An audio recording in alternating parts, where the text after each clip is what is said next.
Tant que nous avons en 2010, peut-être il pensait que son père sera en 2011 le président.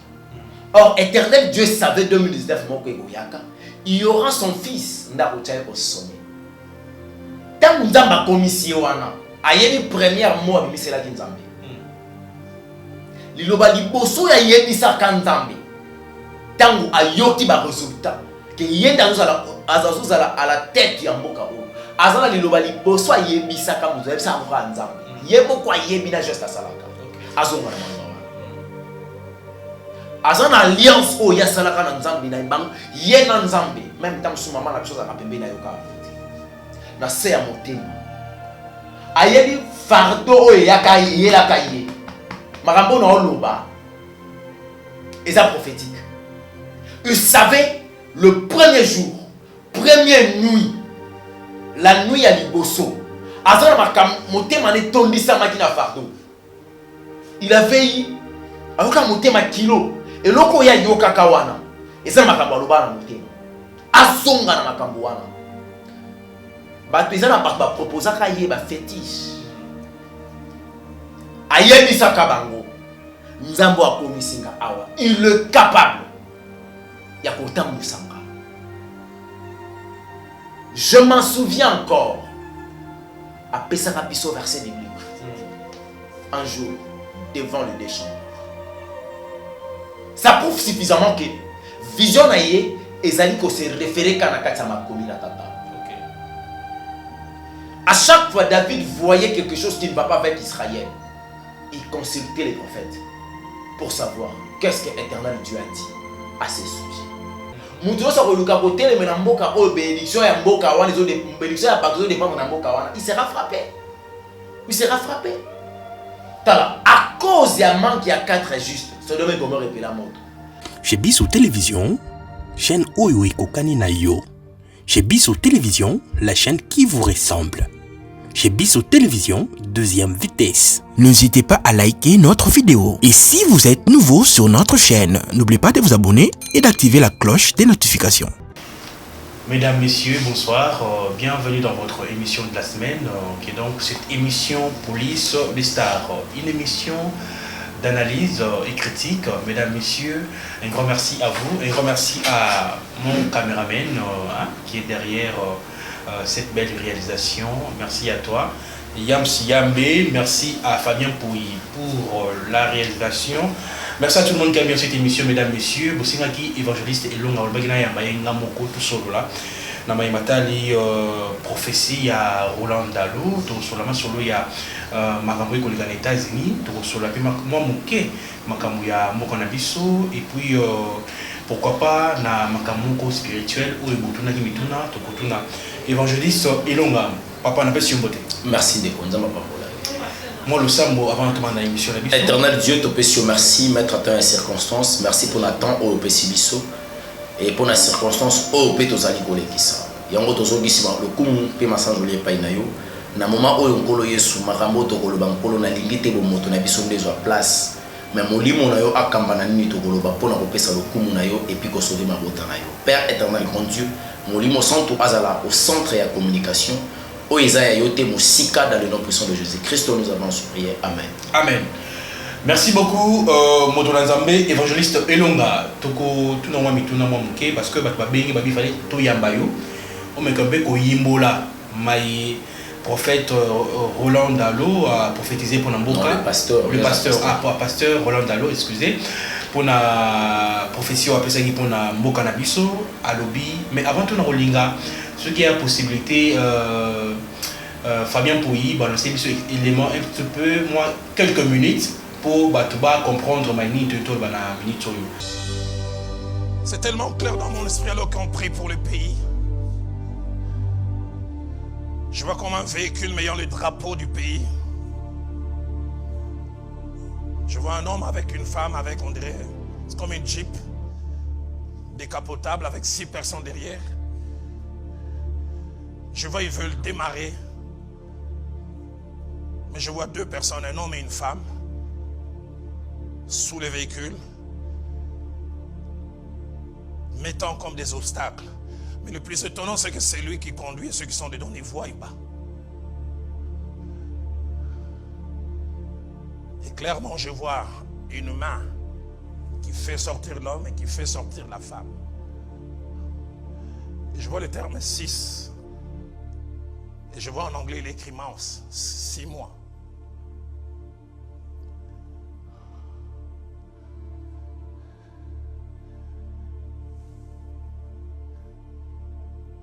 Et j'entends comme un bruit de chute. Et je vois le corps d'une femme et d'un homme étendu. Dieu me dit tous ceux qui font obstacle à l'avancement de cette nation. Principalement un homme et une femme. Qui sont-ils? Je ne sais pas. Et je ne veux pas savoir. Alors que ce grand véhicule veut démarrer. Alors que cet homme qui est au volant fait tous ses efforts et il travaille en bas. Dieu me dit comptez à partir de ce jour. Et une main va les enlever. Parce que je vois ce véhicule qui finit par démarrer. Voilà, Motola Nzambe, Nabandi Olandi, Makambu, pasteur Roland Dalo Alobi, Alobi Akomuna, Motuna Mutuka, Akokumba. Mutuka non est bani. Mutuka est malé, mais pour ne pas comprendre, Mutuka, ils ont représenté Nini. Et puis, Batumi Balé Oyo, Amuni Moi, Sina Mobali, Nakatia Mutuka. Tout est normal, malé, Motola Nzambe. En fait, d'abord, on appelle sur merci. Quand on a songe, soit rêve, dans ces rêves, il y a une révélation. Voilà. Ma bombe à mes amis.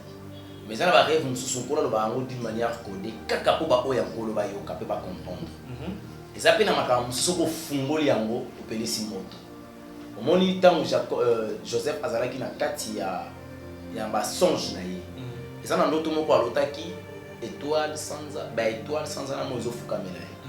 Tango ke kobetela tata na ye ti yo ni koloba ke ngana mama na ba ndeko to fukamela yo. Pourquoi? Parce que songe ezalaki codé. Mais tant que papa qui a décodé de permettre de tomber à la vie. Alors, quand on parle d'engue, Moussali Nanzambe, papa n'a pas Roland Dalo, Nzamba Fongoli, il soit PC vision à la Kisaye, Amoni, Motuka, ils ont un chauffeur, mais la scène est un bateau, ils ont un samba. Ils ont permettre de Motuka et avancer. Et à premier lieu, Amoni chauffeur à Kiei. Après, comme on a le beau que Koti et Bimisi, moi si, dans Mobali Wana, quelque part. Ensuite, il y a comme on a bango balali, balibembe. Voilà. Et Éternel dit a comme kolobe la mutu kati ma comme koloba qui ça y est Congo. Que derrière le Congo, on va dire on a pas comme mema que Congo ou que les libosoté, il sera frappé. Et ensuite, il y a comme on a mutuka avec l'État, il va dire que ça les stations titi et kokende. Voilà. Donc, il a tout expliqué dans quatre rêves que nous avons un chauffeur. Alors, la personne qui détient le volant de notre pays, c'est le président de la République. C'est lui qui a naissé le volant pour son Mamboka. Le Congo, il y a monarchie, mais il y a deux personnes, une femme et puis un homme. Ça dit qu'au Kangamutuka et Kendete. Alors, deux personnes n'ont évité. Mais dans le ça dit que plus ce qu'on appelle le pays. Or, s'il faut parler de deux personnes, tout le monde il y a deux personnalités. Le rôle a un tel, n'a un tel. Or, l'église, c'est une femme par laquelle elle a dit qu'on dépend de mon balinaïe où ils ont dit Jésus-Christ de Nazareth. Ça comment? Or, sur l'église, à côté ici, abomination, étant une femme, étant épouse du maître, même l'église sera frappée parce que l'église détruit aujourd'hui notre pays. L'église détient le Congo et avance. Parce qu'il y a du mal. Oh, et c'est continue à quatre ensemble à cause il y a battu oh besoin qui responsabilité pour diriger ensemble. Et le reste est au ce sont des gens oh simbi d'une manière politique yamboka na ba angle différent. Bango baza comme appui. Et ce qui est na kati na bango il y a cela qui cause du tort pour ces pays. Ah, Éternel Dieu a déjà dit à travers son serviteur, le pasteur Roland Dalo, qu'ils seront frappés à la mort. Mais les lois émotionnelles dans les comme on a beaucoup de vie sur les amants nous pourquoi parce que maïma que les gâteaux pour comprendre te nous consommer kalinga bongi ça ba pembeni ba kolinga te ba comme on a neti a ko bongi c'est singeli mboke za kana mbeba ese za la ka bongo bon ça me passe à lobby à frapper tout est la quand ça menenga lobby à beta bino fimbu bo kini moko donc on les amaloba il y a Moussa Nzambe ou message Nzambe pesi Moussa Nzambe Mais dans le message, on dit que sur le lobby, à mon époque, nous étions dans les fruits cocoya. À mon époque, cocoya, ça va fruits. C'est l'abondance. Abondance. Après, comme on a, aussi c'est un thé, tout que non, aussi si la montagne a que le bosso ya. Non, yo continue là. Voilà. À mon époque, et cocoya, ça va mouvement. Après, à mon deux personnes agitées, une agitation, il y a ma casse. N'engue message, nous après deuxième message, après, oh, il y a tout cas, deuxième message, oui, il y a voilà, nous étions allés pour représenter l'émergence, topé une vie.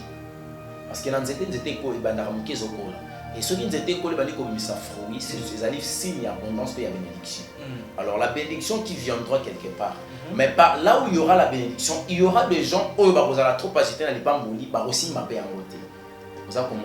Donc, dans notre pays, le moment est arrivé que chacun de nous doit amener quelque chose d'une manière positive pour sauver le pays.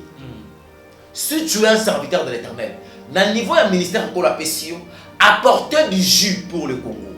Si vous êtes dans la politique, apportez du jus. Si vous êtes dans les ministères, tout consort dans ma camoune, donc, anglais son colo à Bengio, le moment est arrivé. M'appelez au colo à PCO. Papa Nanga, Bible est claire. Vous devez beaucoup prier pour votre pays car votre bénédiction en dépend. Il sera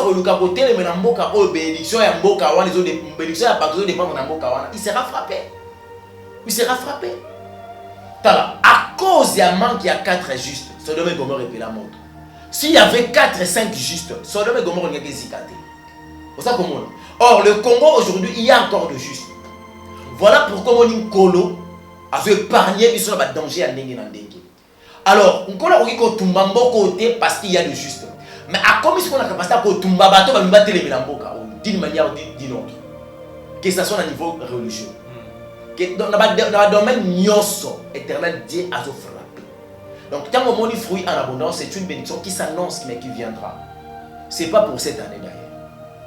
Mais en tant qu'évangéliste, en tant que Moussa Nzambe, conseil nous comme sa chef de l'État Félix Tshisekedi na ndenge wana conseil en tant que Moussa Nzambe yo ko copier ces messages ni pe ko tali ni parce que l'autre fois tout le monde qui kabundo aller ça après ça que message mais bato bandimela qui était ba miso ba boya ki ba miso ba ki non ndenge ni akobengisa mokonza mboka comme on a liwa pona mokonza mboka.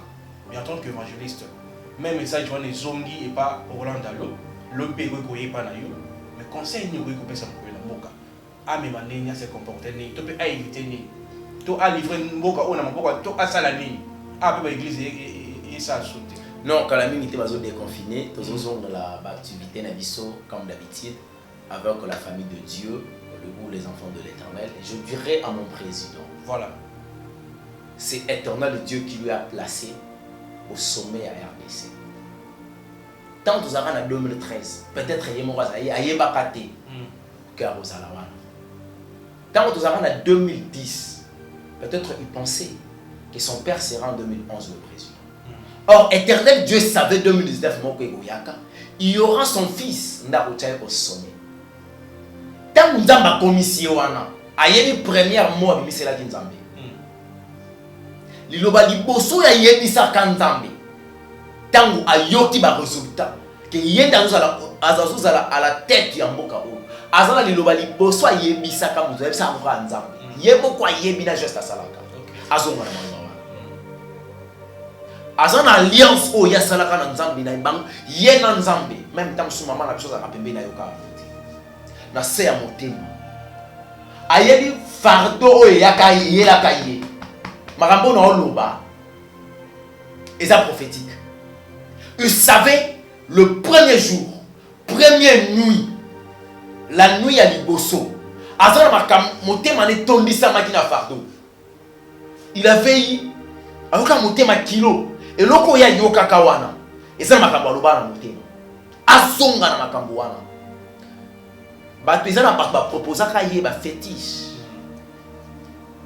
ayebisaka bango nzambo akomisinga awa il est capable ya kotambusanga. Je m'en souviens encore apesaka biso verset biblique un jour devant le déchant. Ça prouve suffisamment que vision na ye ezali ko se référer kana kati ya makomi na tata.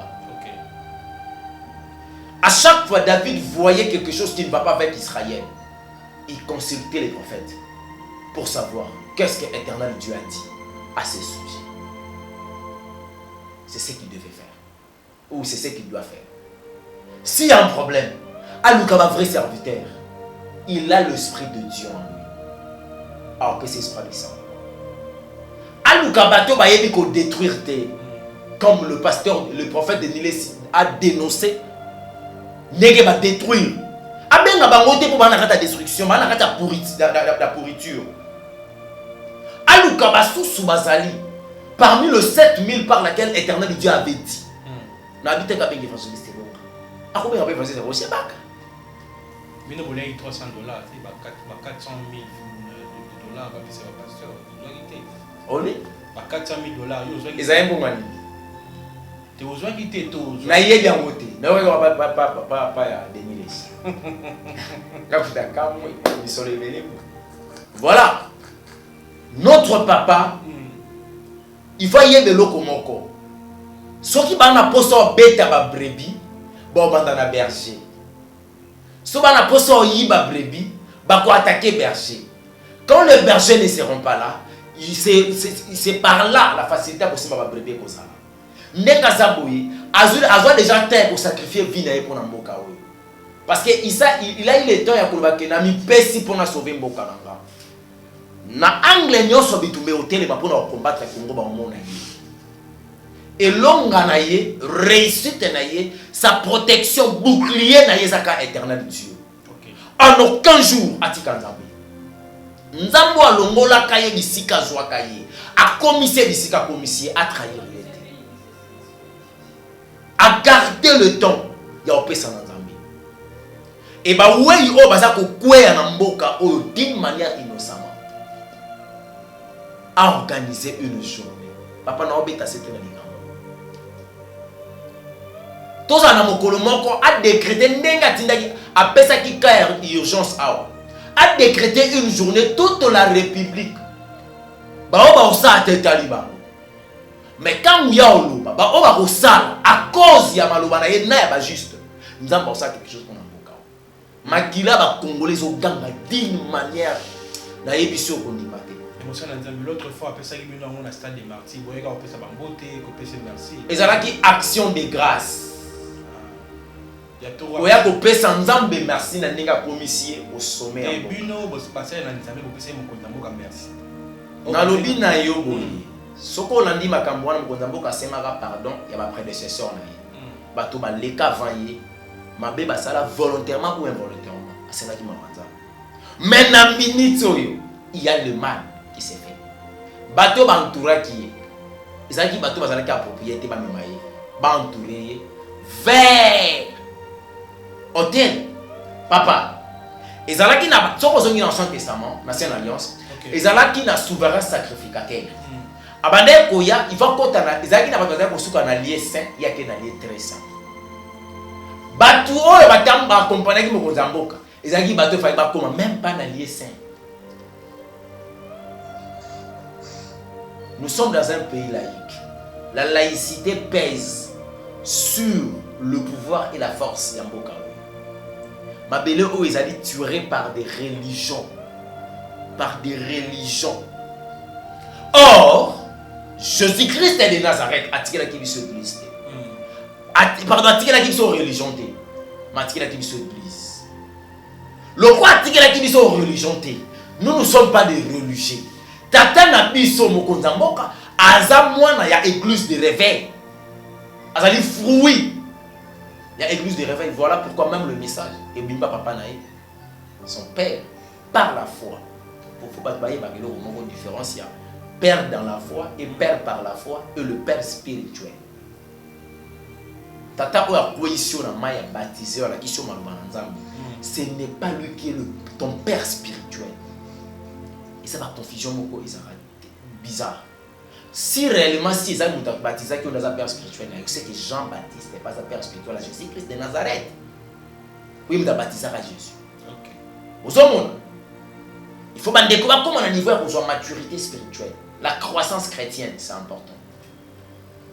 Alors, Dans la foi, c'est Jésus-Christ de Nazareth. Mais ton père, par la foi, c'est la personne qui t'a montré le chemin. Parce que c'est dans la foi que nous sommes devenus enfants de Dieu.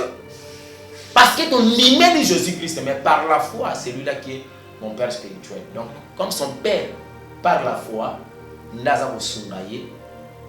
Nous avons appelé sur le message, il y a fruits, il y a abondance, et puis il y a voiture, tout qu'on sort en tout cas. Par exemple, le message nous a tellement codé, et ils ont l'accent que le pays va mal, et puis il y a des choses où nous avons assassiné qui n'est pas autrefois. Nous, on a vu ça. Que le Congo va finir qu'il va finir comme l'Empire noir par un pays qu'on appelle l'Italie. Ville à Rome finit comme Mboko. Nous allons aborder un sujet très important. Tout le monde Thomas Souri, il y a pacte mondial. Les lois, on a eu évité ce qui se ferait. Lui, bitonga nyonso bandimi kaka église kimbangi bakimbangi stande bazo résister mondamo. On a évité association il y a makambo nyonso wana but na objectif ezali. Ezali poto ko na muzindo ba problème pour ce sujet très important. But na objectif majeur, il y a pacte mondial ezali ko faire asseoir l'antichrist. Comment ça nous ça? Oui. Ça qu'on unifier soi-disant Zambé. Le protestant on dit que protester du sous-souté parce que après tout nous avons encore. Pourquoi tu as la divergence, il y a la conviction spirituelle. Okay. Il faut que la convergence, il y a la conviction spirituelle, ça nous permettra d'avancer ensemble. Voilà pourquoi le musulman, par la représentation, il y a imam Nabango Moko à partir d'Arabie Saoudite. Il s'est mis dans le protocole d'accord avec le pape. Il y a des francs-maçons, il y a des occultistes, il y a des rosicruciens, des bouddhistes, des nous avons un seul Dieu. Il faut que ce soit la mission d'abord est d'aller à Antichrist. Qu'est-ce qu'il faudra faire? Il faut que ma religion. Heureusement que nous les chrétiens, Dieu soit une religion, une vie, il y a autre chose. Tant que ma religion, ensuite, c'est le gouvernement mondial. Dans la présidence de la République, et ensuite, on va avancer dans la monnaie mondiale. Le monde entier. C'est par là que vous bloquez mon pacte de 1666.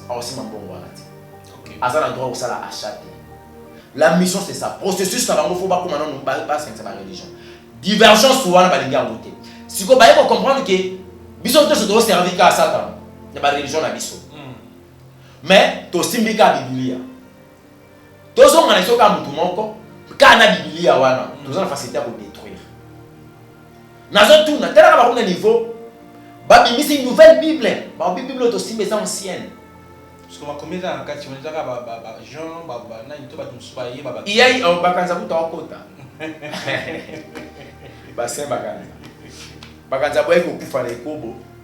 Les sous me commandent mais idolâtrie. T'as la degré. Au niveau où on met la Maria, na chapelle. Mais au bout de moi sa chef na. Vous avez un niveau où balakisi. Pe mugola boya qui accueille Nzambe simba boya milangai. Motema nanga motuti sami na face. Tata motika ngai te. Mais on a ça dans boy, a même il faut. Nini. Moni motola Nzambe ya quelque part ba ko ba biso ba yinu to linga na biso ti to oni ba mindele. Yo boy ba kanza on demi Jean. On dit Luc, on dit Mathieu. Qui est Bakanza? Au boy Moyindo. Bakanza pas. Racisme oh les autres maman. Yango be na États-Unis ba to ba ko bomanaka pona makambo. Papa. Po yo ne mtozo pa na mama Hindo. Ah, on dit na kisanga ki. Ndela za soki nani. C'est bon. Yo yebaki Jean, to yebaki Timothée. C'est par la foi. C'est par la foi. Kasi Bakanza pe asa parler. Comment na yebaki? Kasi o yebeka na. Et vous avez une époque à lui. Et on a vu par la foi. Parce qu'on a tout dit, Bakanza Sala qui mine. Até qui peut. Até Yanan. Atamula qui peut. Aouti na boeka. As exemplaire. C'est que tu dis Bakanza. Baza batoyo. Bayi ko ngelo nyanzambe. Na bolingo nyonso, mais bakoya na boka batumabe. Ba désorienter bango. OK. Ozomona. Si vous connaissez Bakanza mo centre. Tandis que vous le faites idolâtrie.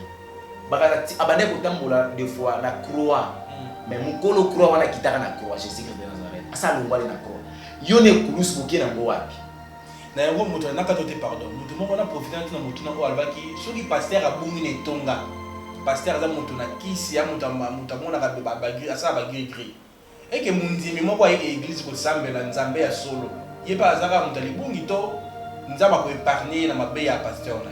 Voilà, c'est une très belle question.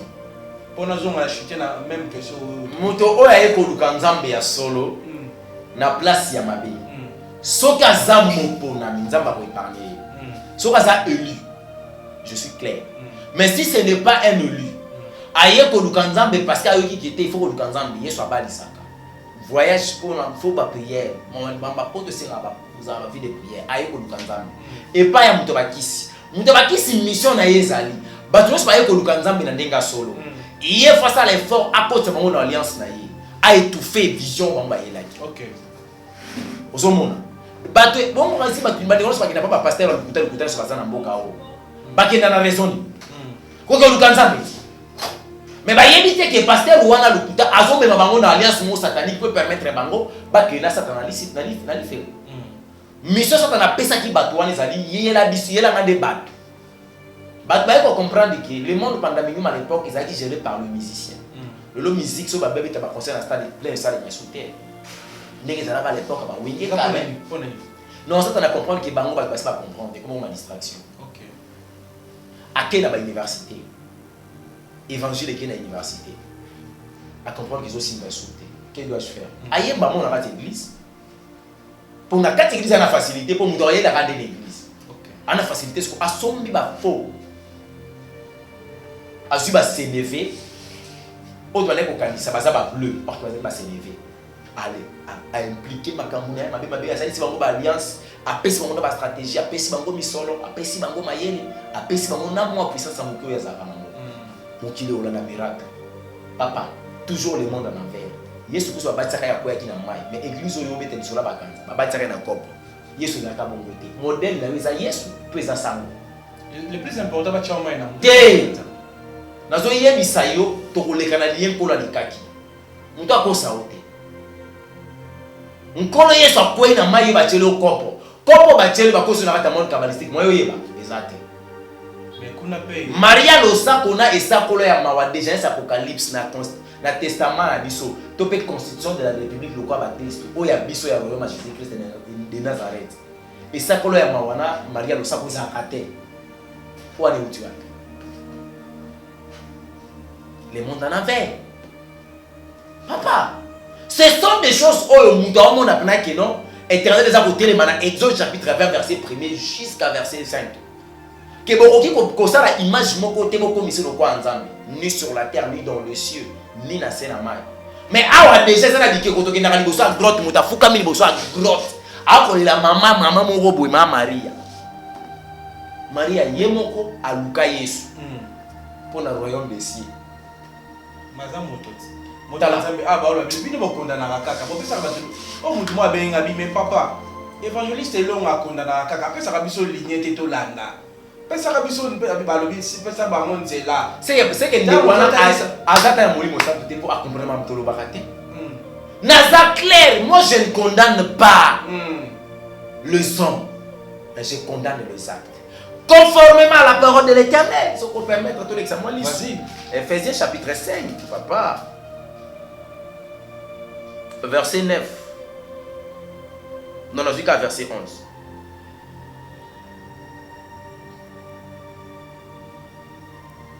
Et ne prenez point part aux œuvres infructueuses des ténèbres, mais plutôt condamnez-les.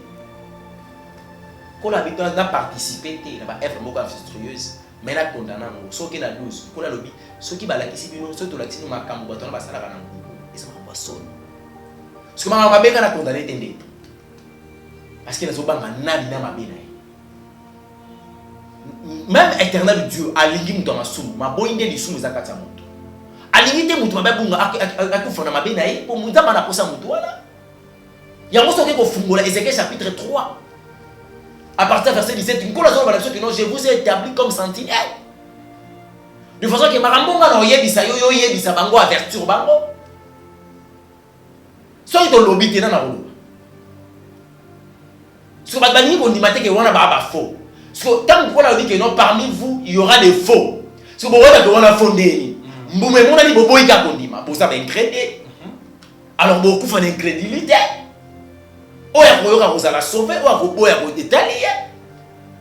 Est-ce qu'un colo fois bon de la moutou, bon moutou, il y a même un colo. Yo yebi combien de personnes au bakufa banda, mokili banda tilelo. Bakufa kata yesu. Bakufa kati na nkolo.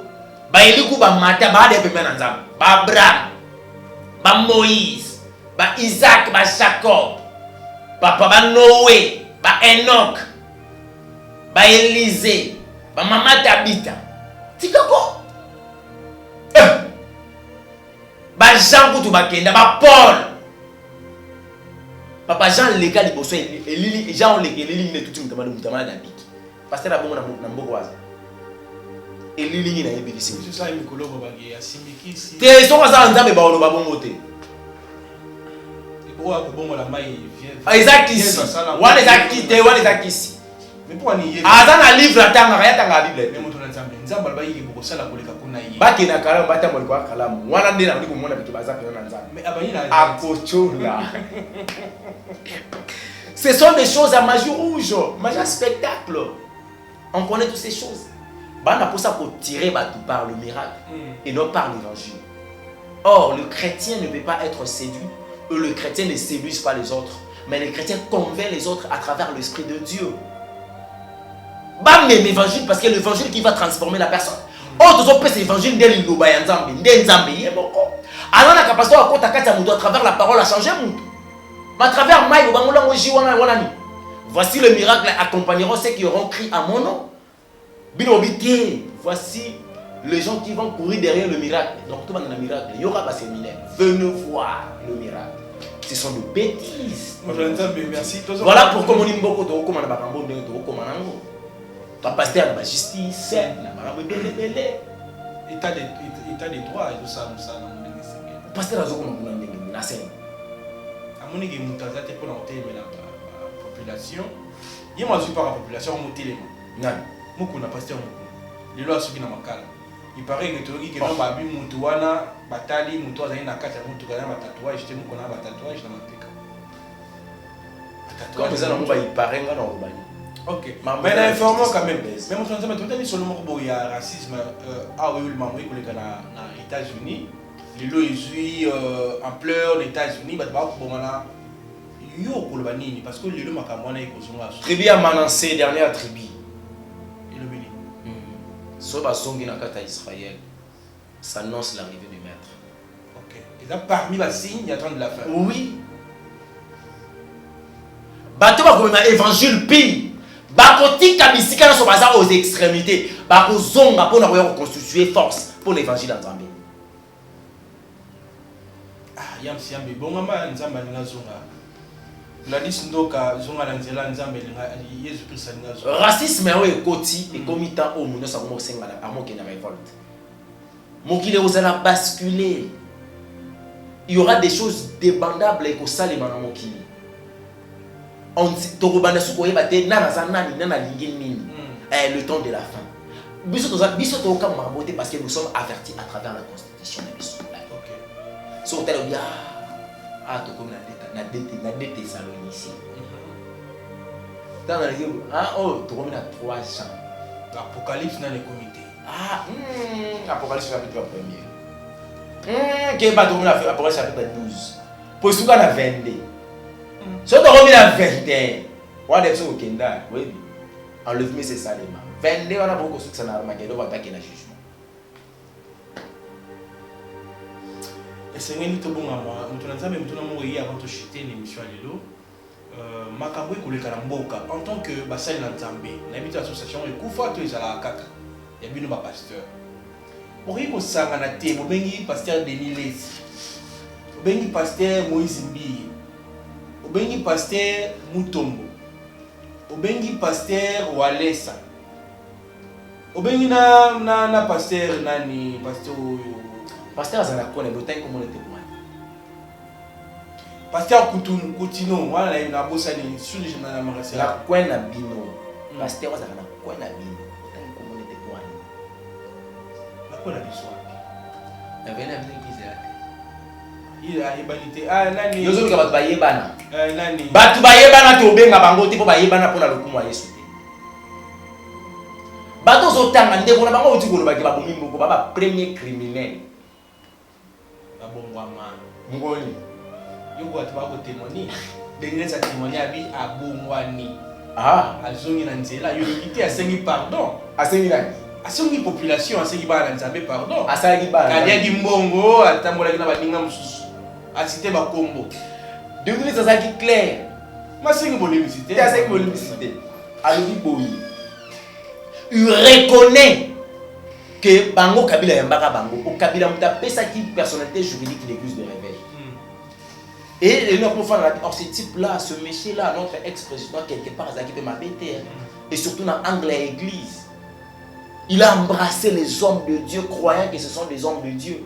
Et tant que Bango Baye, au lieu de me un message par lequel éternel dans la destination d'Ango, Bango Baye, c'est 300 millions, 400 000 $, toi, tu as locataire. Dès que ça dit que tu as voilà.